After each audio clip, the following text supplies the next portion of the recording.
ભાઈ, આપ સૌ તાલુકા પંચાયતના ચૂંટાયેલા સદસ્યશ્રીઓ, આજે પાર્ટી તરફથી આપણે સૌએ વિપમાં સહી કરી છે. આપણી ચૂંટણી પ્રમુખ અને ઉપપ્રમુખની છે, પણ પાર્ટીની ગાઈડલાઈન મુજબ આપણે 5 હોદ્દેદારોની નિમણૂક કરીએ છીએ: પ્રમુખ, ઉપપ્રમુખ, કારોબારી અધ્યક્ષ, શાસક પક્ષના નેતા અને દંડક. પાર્ટી તરફથી વિપ આપવામાં આવ્યો છે અને જેની બી નિમણૂક થાય એને આપણે વધાવી લેવાની છે. અને અહીંથી આપણે સૌ તાલુકા પંચાયત જઈશું અને તે પ્રમુખ અને ઉપપ્રમુખનું આપણે ત્યાં ફોર્મ ભરવાનું છે.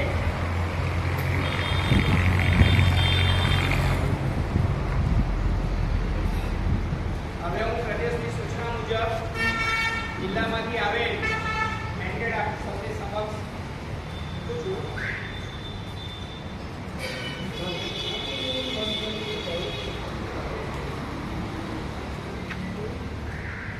તારીખ 25/6 મંડળ શહેરા તાલુકા પંચાયતની સામાન્ય મિટિંગમાં નક્કી કરેલ એજન્ડા મુજબ જિલ્લા અને પ્રદેશ સાથે સંકલન કરી પ્રદેશના મોવડી મંડળે શહેરા તાલુકા પંચાયતના પ્રમુખ તરીકે વિક્રમસિંહ અભયસિંહ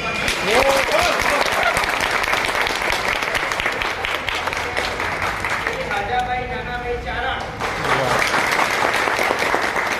કારોબારી ચેરમેન તરીકે શ્રી ગજેન્દ્રસિંહ રાજેન્દ્રસિંહ પટેલ, પક્ષના નેતા તરીકે શ્રી અશ્વિન કુમાર નાનુસિંહ